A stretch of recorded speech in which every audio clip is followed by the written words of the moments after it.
आज का हमारा टॉपिक है अंडरस्टैंडिंग दी माया इंटरफेस। आगे बढ़ने से पहले हम सबसे पहले तो ये देखेंगे कि हम माया कहाँ से डाउनलोड कर सकते हैं फ्री में, क्योंकि माया का जो हम वर्जन यूज़ करेंगे वो होगा माया 2020 और हम डाउनलोड करेंगे ऑटोडेस्क की साइट से, जो कि स्टूडेंट वर्जन ऑटोडेस्क ऑफर करता है 3 साल के लाइसेंस के ऊपर। आप सबसे पहले तो अपना जो भी आप ब्राउज़र यूज़ कर रहे हैं आप उसको ओपन करें और autodesk.com पे आप ब्राउज़ करें। सबसे पहले स्क्रॉल डाउन कर लें आप, सबसे नीचे देखेंगे सपोर्ट एंड लर्निंग का एक लिंक होगा। उस लिंक के नीचे आप देखेंगे स्टूडेंट्स एंड एजुकेटर्स, इसको आप क्लिक कर लें। लिंक ओपन हो जाएगा आपके पास। बिल्कुल सामने ही आपके पास डाउनलोड फ्री सॉफ्टवेयर का एक ऑप्शन आ रहा होगा, इसके नीचे स्टार्ट नाउ का एक लिंक है, इसको क्लिक करें। जब न्यू पेज ओपन हो जाएगा तो उसके अंदर आप देखेंगे कि आपके पास ऑटोडेस्क की जितनी भी प्रोडक्ट्स हैं वो सामने आ रही होंगी, जिसमें से हमें जो सेलेक्ट करनी है वो है माया। नेक्स्ट पेज ओपन होगा तो वहाँ पे आप देखेंगे कि ये आपसे आईडी मांग रहा है। अगर आप ऑलरेडी ऑटोडेस्क की आईडी आपके पास मौजूद है तो आप उसको साइन इन कर लें, अदरवाइज आप साइन अप कर लें, न्यू अकाउंट क्रिएट कर लें। जैसे ही आप न्यू अकाउंट क्रिएट करेंगे या आप ऑलरेडी ऑटोडेस्क की आईडी आप अगर आपके पास मौजूद है तो उसको साइन इन करने के बाद इसका डाउनलोड का लिंक आपको आ जाएगा। आई थिंक डाउनलोड का लिंक आपको ईमेल पे रिसीव होगा, तो वहाँ से आप इसको डाउनलोड कर लें। सिंपल आप इसको इंस्टॉल कर लें। इंस्टॉल करने के बाद जब आप माया को फर्स्ट टाइम रन करेंगे तो आपके पास डिफ़ॉल्ट जो वर्क स्पेस होगा या जो माया का इंटरफेस होगा वो कुछ इस तरह से होगा, जैसे आप मेरी स्क्रीन पे देख सकते हैं अभी।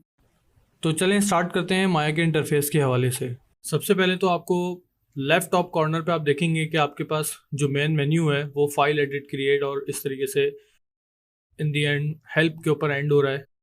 ये मेन मेन्यू इसलिए मैं कहूँगा क्योंकि ये मेन्यू जो है फाइल एडिट, ये आपको तकरीबन हर सॉफ्टवेयर में देखने को मिलेगा।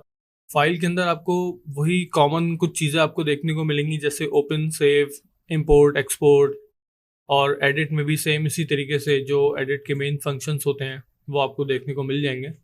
लेकिन डेफिनेटली माया एक 3D पैकेज टूल है, तो इसमें एडिट के जो ऑप्शन है उसके अंदर कुछ चीज़ें बहुत कॉमन है और कुछ माया के अपने हिसाब से चीज़ें चल रही हैं, जैसे डुप्लीकेट्स वगैरह, ग्रुपिंग वगैरह। इसके नीचे अगर आप देखेंगे तो आपको मॉडलिंग का एक ड्रॉप डाउन मेन्यू मिलेगा, जिसको आप क्लिक करेंगे अगर तो उसमें रिगिंग, एनिमेशन, इफेक्ट्स आपको नज़र आएगा।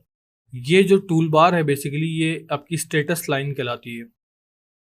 इसके नीचे आप देखेंगे आपको curve surfaces, poly modelling, sculpting, rigging, animation, rendering, effects, ये आपका शेल्फ्स कहलाते हैं।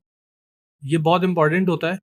इसमें हम कस्टमाइज करते हैं कुछ चीज़ों को, जैसे कस्टम का जो शेल्व है ये भी आपको खाली नज़र आ रहा है। कस्टम का जो शेल्व है इसको हम अपने वर्क फ्लो के हिसाब से अरेंज करेंगे। इसमें अपने कुछ कस्टम टूल्स ऐड करेंगे जो कि हम फ्रिक्वेंट यूज़ करते हैं। इससे नीचे आ जाएं, अगर आप लेफ्ट साइड पे अगर आप देखेंगे तो हमारे पास यहाँ पे एक टूल बार है, मेन टूल बार हम इसको कह सकते हैं, जिसमें हमारे मूव और रोटेट टूल हैं, सिलेक्शन टूल्स हैं। बिल्कुल सेंटर में जो आप ये एरिया देख रहे हैं ये हमारा व्यू पोर्ट है। यहाँ पे आप अपने मेन 3D एक्शंस परफॉर्म करेंगे, जैसे आप कोई मॉडल कर रहे हैं या आप एनिमेशन कर रहे हैं या आप लाइटिंग वगैरह कर रहे हैं, टेक्सचरिंग कर रहे हैं इवन, तो वो सारे के सारे एक्शन यहाँ परफॉर्म किए जाते हैं। इसको हम व्यू पोर्ट कहते हैं।